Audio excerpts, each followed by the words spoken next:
Okay guys, today I'll be showing you how to record on OBS, well not real, how to record your on-screen work. So you'll be able to record from here to here and this bar down there too. And then, let me show you how to download it first. You go to Chrome and you go to your account. Now, then you search OBS Studio. Now it'll say download OBS Studio, and it'll show this probably. If it doesn't show it, then you're probably in home. So then you're just gonna go download, and then you're gonna download it. I've already downloaded it. You're gonna press download installer.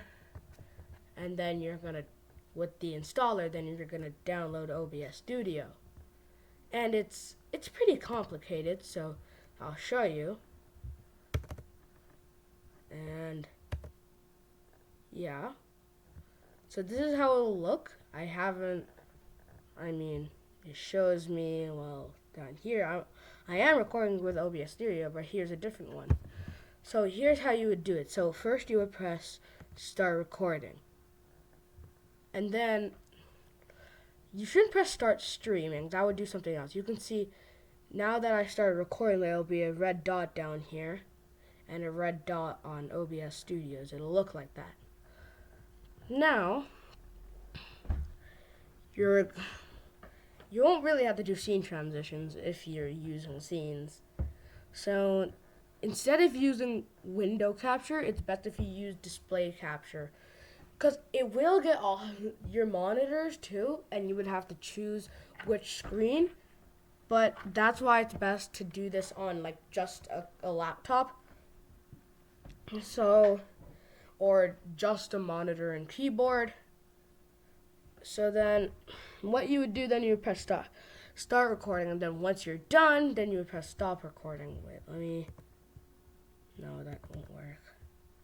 So yeah, I'll show you probably this, but mine, I put it together. I just something just happened, and so here's desktop audio. You can turn it off and on and off, any sort of thing.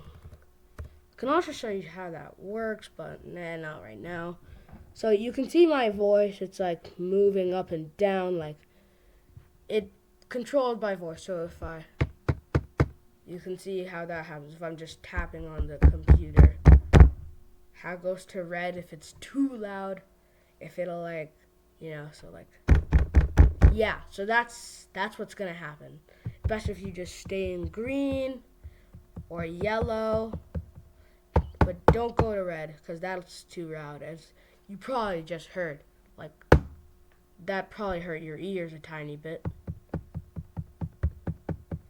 So it's best to go like red, green, mostly green though, like at the end here, if you don't have a microphone, because like you would have, I'm talking pretty loud, I don't have a microphone yet. So then after you're done, you're going to press stop recording. It's going to say stop recording, then be black. So then you can switch between source and audio mixer if you did that. So anyway, so then you would go to file, I would say, and you should go to, but once you actually press stop recording, it'll be there. So then it'll be in a Windows Explorer, because I'm doing this on a Windows. I don't know what it would be for MacBook or anything like that. So like, yeah, I don't know which one it is. So then I'll show you here, and you can, maybe it's this one, probably this one. And then I'll show you going to play, like, okay, yeah, this was probably an outtake of one of them. Yeah, so, yeah. So then I'll show you, like, I made this a while ago, and it has pretty good audio, but this is my first video, like. Okay, yeah, guys, you can see how today using OBS. we're going to be seeing, Like, yeah, I was using OBS. Okay, guys. So, Today. yeah, that's how you use OBS Studios. Yeah. Alright, thanks for watching. As you can see, I'm also using OBS Studios to record this. Hey, I wonder what this button does. Hey guys, do you know what this button does? Hey, I'm just gonna hit it anyway.